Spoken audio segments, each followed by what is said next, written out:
वाज़ह अब हर सुबह नीरा को सूरज की खबर देता था।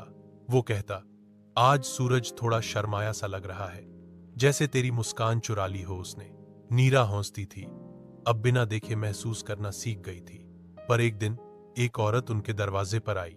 उसने कहा, नीरा को उसकी आंखें वापस मिल सकती हैं, लेकिन एक शर्त है।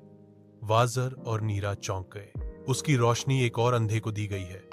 अगर नीरा अपनी रोशनी वापस चाहती है तो उस अजनबी की दुनिया फिर से अंधेरे में करनी होगी। नीरा चुप रही। वाज गुस्से में था। तो क्या हम किसी और की दुनिया तोड़कर अपनी बना लें? औरत बोली, कभी कभी रोशनी लौटाने के लिए किसी का अंधेरा जरूरी होता है। नीरा की यात्रा शुरू होती है।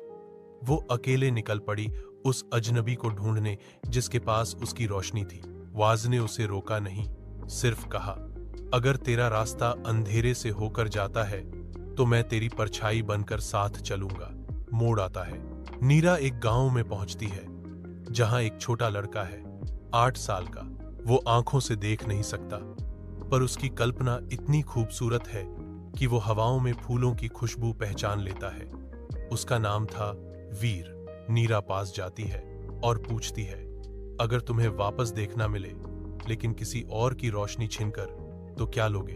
वीर बोला, अगर तुमने मुझसे कुछ लिया होता तो आज तुम मेरे पास होती क्या?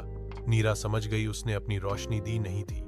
वो खुद चलकर उस बच्चे के पास गई थी। उसने हंसकर कहा, फिर से देखना जरूरी नहीं, महसूस करना काफी है। और अंतिम दृश्य। नीरा और वाज लौटते हैं साथ चलते हुए। अब नीरा आंखों से नहीं देखती, पर हर चीज को पहचानती है।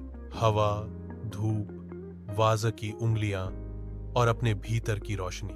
वाज हर रोज उसकी आंखें बनकर कहता, आज बारिश नहीं हुई पर तू फिर भी भीग गई है मेरी बातों में। और अब यह कहानी अब अधूरी नहीं रही। ये एक ऐसी मोहब्बत बन गई है जो देखने से ज्यादा महसूस करती है, जहां परछाइयां लौटती हैं, रोशनी बांटी जाती है और मोहब्बत हर बार जीतती है।